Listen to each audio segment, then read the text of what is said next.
Yo guys, welcome back again to another exciting tutorial. In this tutorial, we want to dive into what SQL constraint really means. Alright, you see, when you are creating your database, I want you to have it at the back of your mind that you should have control over the type of data that is entering into the column you are creating in your database. And if you want to have a control over it, there should be some kind of restrictions, there should be some kind of rules, there should be some kind of guide that instruct the column what type of data do you want the column to accept. And in view of this, we would like to take a look at SQL constraints. So what is SQL constraint? SQL constraints are used to specify rules for data in a table. This is awesome. All right, you can see, like I said, when you're talking about constraints can either be column constraint, which you are focusing on column. It might be what table constraints. So those are the two categories of constraint that we have. Some people might not really explain this. You just tell you constraints and they're related to column. But I must tell you this: constraints can either be grouped into what column constraint or what table constraint. So right now, constraints can be specified when the table is created. All right, so don't worry, we're going to create table as we move on in these tutorials. What I want you to understand is I just want to take you straight down to the type of constraint that we have. So I'm going to read this documentation out and we're going to try to explain it real quick. I have actually copy and paste this particular link into our class. So what you need to do is just to figure it out. I'm going to explain right now, and I'm going to give you the link. You're going to go through it again. So the following constraints are commonly used in SQL. Not null.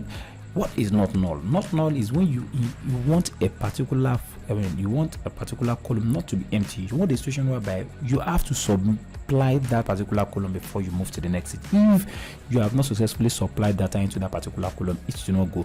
So ensure that a column cannot have a null value. Null value means empty. So what is unique constraint? Ensure that all values in a column are different. This is particular identity, like a syntax that you use alongside to make sure that all the columns inside that particular place are empty. Primary key is a combination of not null and the unique key. You are going to explain this. I'm very sure that you might not actually grab this as a theoretical aspect, but don't worry, we'll move on in this tutorial. You will understand what all these three things means. We have foreign keys. I've actually talked about it in the last tutorial. I've talked about primary key in the last tutorial. We have check, which ensures that the value in the column satisfies a specific condition. Default, set a default value for a column if no value is specified. Create index, used to create and retrieve data from the database. I'm reading this instance. It sounds as if we are reading from what we're seeing, but trust me, as we move on in this tutorial, you will understand how to make use of all these constraints. You can remember that when you go straight down into our PG admin, we were trying to figure out where we can find our primary key, where we can find our foreign key.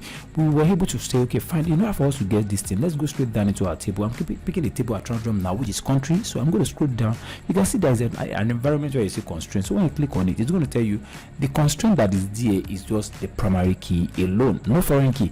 All right, so if you have a lot of constraints right in there, such as unique, such as check, such as primary, such as secondary, you're going to find them under these constraints. So trust me, primary key, foreign key, unique key, check, not null, they are all examples of foreign key. You've been using primary key for a long time right now. You never know that it is under a particular constraint. It's just like a type of constraint. All right, this is what I'm actually going to stop for now. Just understand the fact that constraint is used to guide what type of data is entering into the table or a column. Without that, you are going to be having a lot of data that is not even corresponding with the reason or the intention of you creating the column in the first place. Hope you really understand this tutorial. I'm going to drop that link. Go through it, read it. I'm very sure it's not going to be like you can't understand it 100%, but as we move on in this tutorial, you get it very much clearer.